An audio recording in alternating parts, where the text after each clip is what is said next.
किती तारीख आहे? 10.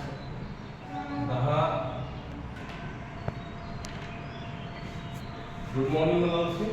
Good morning, sir. Today we are going to the lecture discuss topic about the oligopoly market. अल्पजनाधिकार बाजारपेठ असं म्हटलं गेलं. तर अल्पजनाधिकार बाजारपेठ हे काय आहे? मुद्द्यामध्येच व्याख्या तयार होते आणि व्याख्यातून मुद्दे तयार होतात. आलं लक्षात? तर अल्पाधिकार बाजारपेठ, अल्प म्हणजे थोडेसे, मोजकेच. तर या ठिकाणी आपल्याला अल्पाधिकार बाजारपेठेची व्याख्या जी आहे, ज्या बाजारपेठेमध्ये अल्पसंख्य विक्रेते आहेत किंवा मोजकेच विक्रेते आहेत, परस्परावलंबन आणि या ठिकाणी जाहिरातीवर केला जाणारा मोठ्या प्रमाणात खर्च अशी गुणवैशिष्ट्ये असणारी बाजारपेठ म्हणजेच काय आहे? अल्पजनाधिकार बाजारपेठ हो. आता हे जे अल्पाधिकार किंवा जे ओलिगोपोली मार्केट जे आहे, तर यामध्ये फ्रेंच अर्थतज्ञ पूर्व आहे 1838 मध्ये त्यांनी आपल्या सिद्धांत लिहिला आणि त्यामध्ये त्याची मांडणी केली. ओलिगोस म्हणजेच अल्पसंख्याक आणि पॉलिस म्हणजे विक्रेते, आणि त्याच्यापासून हा ओलिगोपोलीज जो आहे तो शब्दप्रयोग म्हणजेच अल्पाधिकार हा शब्दप्रयोग पुढे आला.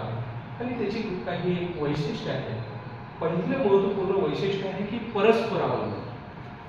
काय आहे परस्परावलंबन? तर यामध्ये आपल्याला असं दिसेल की जे वेगळ्या प्रकारचे जे उत्पादक आहेत किंवा ज्या कंपन्या आहेत, म्हणजे थोडक्यात आता अलीकडे आपल्या जवळपास म्हणजे पेन आणि हा रायगडचा परिसर, आपल्याकडे कोणकोणत्या कंपन्या दिसतात?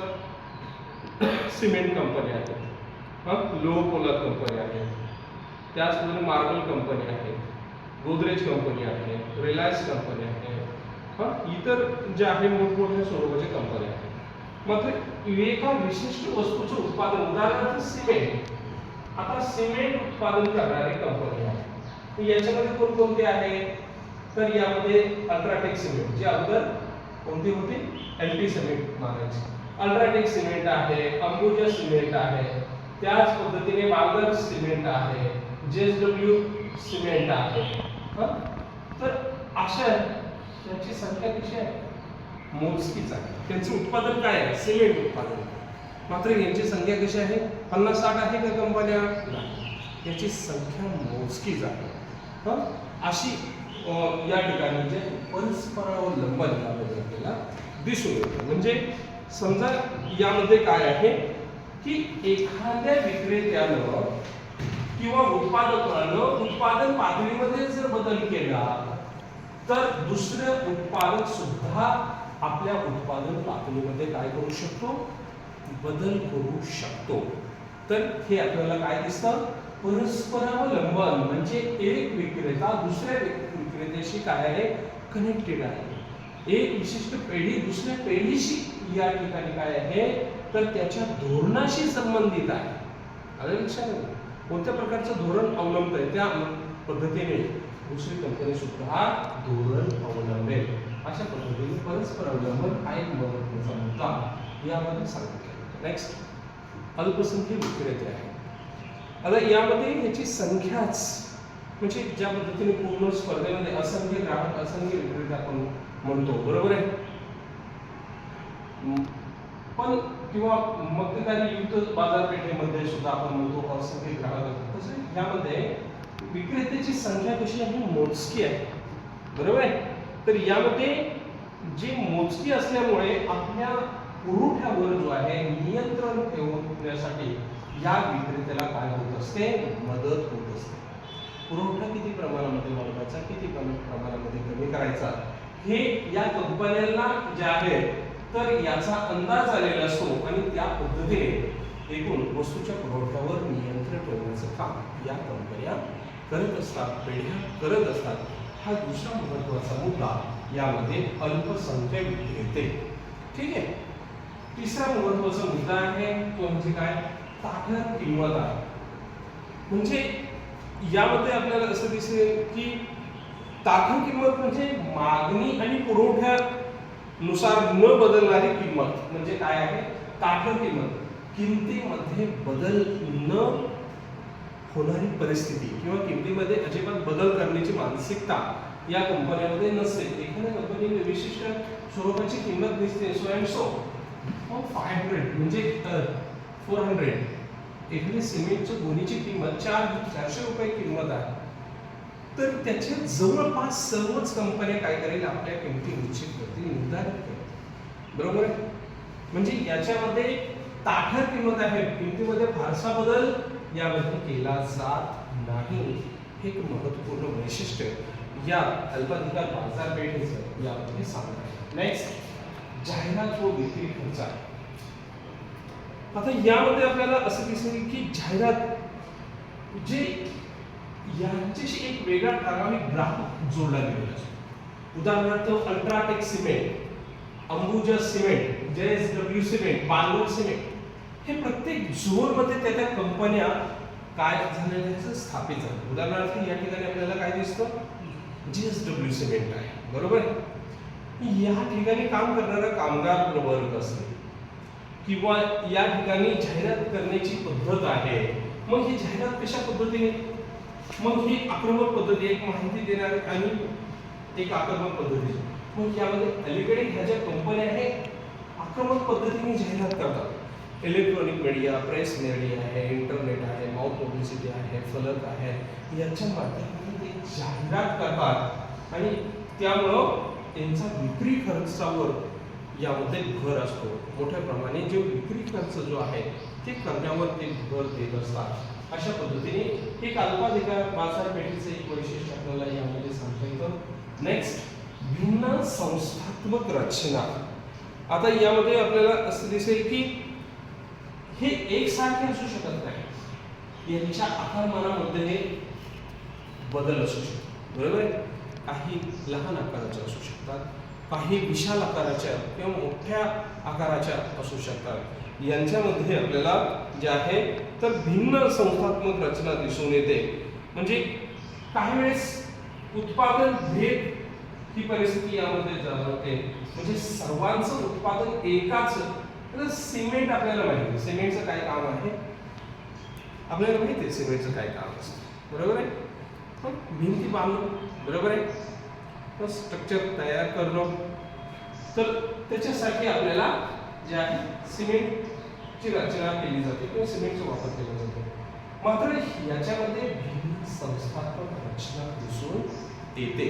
यामध्ये आकारमानाच्या वेगवेगळ्या प्रकारच्या कंपन्या आहेत, तर एकाच आकारमानाच्या असतील असे नाही, भिन्न आकारमानाच्या यामध्ये आपल्याला दिसून येतात. नेक्स्ट, उद्योगाच्या प्रवेशास बंधन आहे. आता यामध्ये आपल्याला ज्या कंपन्या आहेत, उदाहरणार्थ यांचं एक विश्व ठरलेलं आहे. बरोबर आहे. आणि हे एक विशिष्ट स्वरूपाच्या असणाऱ्या कंपन्या आहेत. हे मोजके आहेत, 5-7 कंपन्या आहेत. मग इतर कंपन्यांना ते सहसा प्रवेश करण्यास परवानगी देत नाही, कारण यांचं मार्केट कॅपिटल हे मोठं असतं. त्याच पद्धतीने विक्री व्यवस्था मोठी असते, जाहिरातीवर मोठ्या प्रमाणामध्ये खर्च केला असतो. आणि अशा पद्धतीने एखादी कंपनी जर यामध्ये नवीन कंपनी बाजारपेठेमध्ये येत असेल तर त्याचा प्रवेश काय लागला जातो, बंद लागलं जातं. ती कंपनी इतर कंपन्याला काय करते, थोपवते, ते बाजारपेठेमध्ये येऊ नये एक महत्त्वाची योजना आखत असते. तर ही एक बाब आपल्याला यामध्ये दिसून येतो. म्हणजे अनेक वैशिष्ट्यामध्ये एक वैशिष्ट्य यामध्ये आपल्याला दिसतो. नेक्स्ट, परस्पर संगणमत. आता यामध्ये परस्पर संगणमत काय आहे, म्हणजे पहा की ओलिगोपोली मार्केटमध्ये एक वैशिष्ट्य आपल्याला दिसतं. यामध्ये एखाद्या विक्रेत्यानं किंमत घट केली असता दुसरा विक्रेता सुद्धा वस्तूची किंमत कमी करतो. मात्र एखादा विक्रेता जर वस्तूची किंमत वाढवली असता दुसरा विक्रेता त्याची किंमत वाढवायला फारसा तयार होत नाही. म्हणजे ज्याच्यामध्ये किंमत घटीची स्पर्धा होते, किंमत वाढीची स्पर्धा होत नाही. हे यामध्ये आपल्याला दिसून येतं आणि त्यामुळं एकूण परस्पर संगनमत म्हणजे आपल्याला यामध्ये नुकसान होईल अशा पद्धतीचं जे आहे तर यामध्ये संगनमत ठेवलं जात नाही.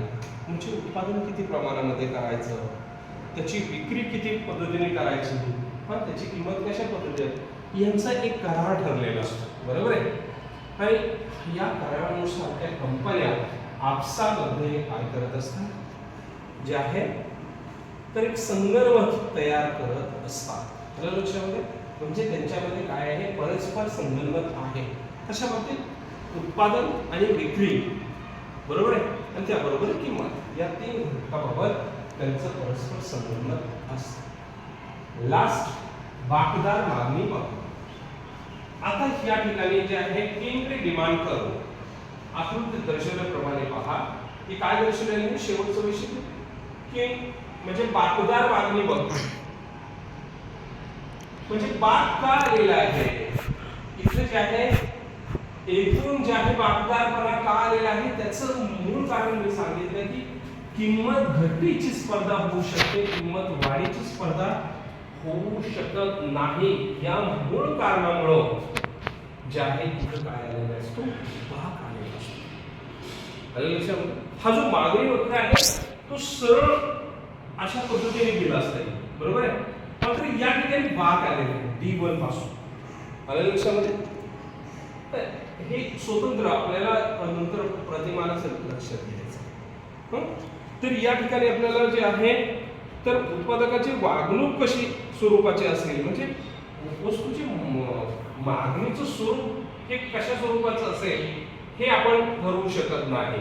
म्हणजे या ठिकाणी आपल्याला उत्पादक कसे मागू शकतील त्या पद्धतीने ठरवता येत नाही आणि या मूळ कारणामुळं यामध्ये आपल्याला बाक आलेला दिसतो. म्हणजे मागणी वक्र सरळ न येता या ठिकाणी बाक आलेला आहे.